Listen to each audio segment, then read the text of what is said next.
Como les informábamos hace minutos, la Reserva Federal anunció este miércoles una nueva subida de los tipos de interés de 0,25 puntos en medio de la crisis causada por el colapso del Silicon Valley Bank y el Signature Bank, y con el objetivo de combatir la inflación. Pero ¿cómo afecta este contexto económico al mercado inmobiliario, por ejemplo, en Estados Unidos?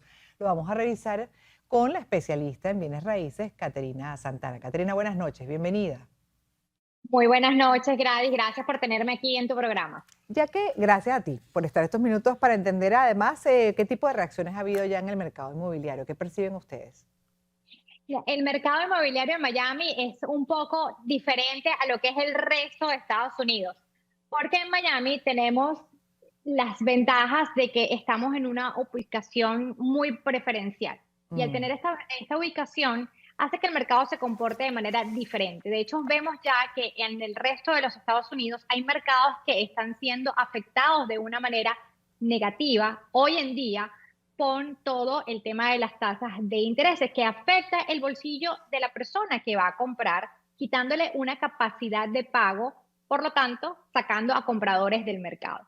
En Miami, por el contrario, no hemos visto ese impacto tan fuerte como en otras ciudades dentro de los Estados Unidos, porque tenemos dos tipos de compradores muy fuertes. Tenemos el comprador internacional, que en los años durante la pandemia no aprovecharon el mercado, por decirlo así, de comprar tanto porque había muchas restricciones en sus países de viajar.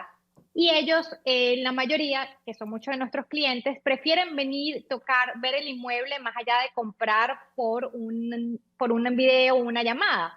Entonces, esos compradores internacionales que ya llevaban varios años esperando para comprar, están viendo este mercado de oportunidades, donde definitivamente Gladys sí ha mejorado en el sentido de que no es el mismo mercado de hace 2 años y medio o el año mm, pasado, donde en una propiedad se vendía en una hora y no salía al mercado cuando ya tenía 10 ofertas y ofertas por encima del precio. Eso realmente no es un mercado sano y es el claro. mercado que veníamos manejando en los últimos años. Hoy en día el mercado está más lento.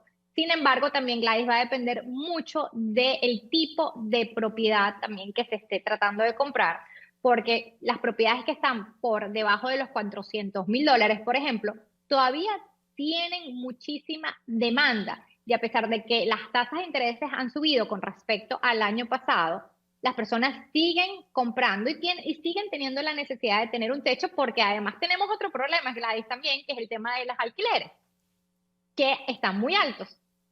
Entonces es ahí donde el comprador dice, bueno, la persona dice, bueno, ¿sigo pagando estos alquileres altísimos o compro una propiedad? Exacto, y destino ese dinero obviamente, ¿no? A lo que es las cuotas, pero de algo que me va a quedar, que me pertenece. En el caso de los alquileres, ahí sí no ha habido ningún tipo de variación, Caterina, porque ya desde el año pasado estaba muy elevado. ¿Eso se mantiene exactamente igual o todavía ha subido más?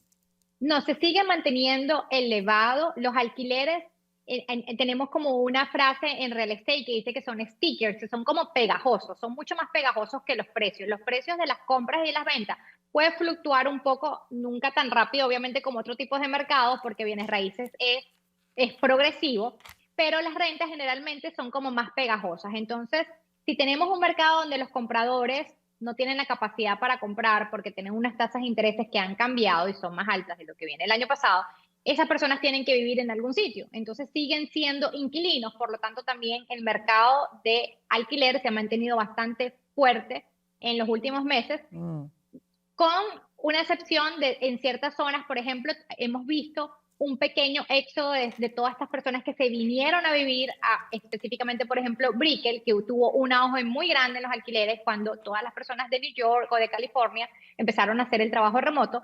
En los últimos meses sí hemos visto que muchas de estas empresas han dicho tienen que regresar a trabajar y es desde acá, no remoto. Y ahí sí, entonces sí vimos, por ejemplo, en Brickell una variación del alquiler, en el sentido de que ya no era esa locura que fue hace varios meses o el año pasado. sí, ¿cómo está la oferta y la demanda? Por ejemplo, porque hablabas de los precios, la presión que ha cedido un poco, por ejemplo, por parte de compradores, en el caso del mercado inmobiliario para la venta.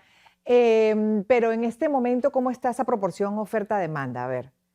Todavía en Miami específicamente seguimos en un mercado de vendedores, un mercado de vendedores que ha mejorado. para que las personas entiendan, por ejemplo, un mercado sano es un mercado que tenga 6 meses de inventario. Eso es un mercado normal. Más de 6 meses de inventario es un mercado de compradores, es decir, que los compradores tienen muchas opciones Claro. en la mesa, mucha oferta, y por lo tanto tienen el poder en sus manos para poder negociar porque tienen muchas casas a escoger. Menos de 6 meses es un mercado de vendedores. Nosotros llegamos a tener prácticamente un solo mes de inventario, que eso es inaudito, o sea, todo se vendía extremadamente rápido. Ahorita seguimos en un mercado de vendedores porque seguimos con menos de 6 meses de inventario, pero ha aumentado con respecto a un mes, que era lo que teníamos el año pasado, por ejemplo. ¿De cuánto es la proporción? Tenemos que hacer una pausa, Caterina, pero a ver si me gustaría que habláramos justamente más o menos cómo es la proporción ahorita. Ya no es un mes, no es 6 meses, pero bueno, ¿en qué punto estamos? A mí me ha tocado, por ejemplo, como muchos otros, me gusta además revisar lo que es la dinámica de ese mercado inmobiliario y sobre todo el tema de lo que es la venta, por ejemplo, compra-venta de propiedades. Y si veo ciertos cambios en precios, como dices, han bajado en algunos casos de, por ejemplo, casas o de apartamentos, condominios, pero dependiendo también de la zona.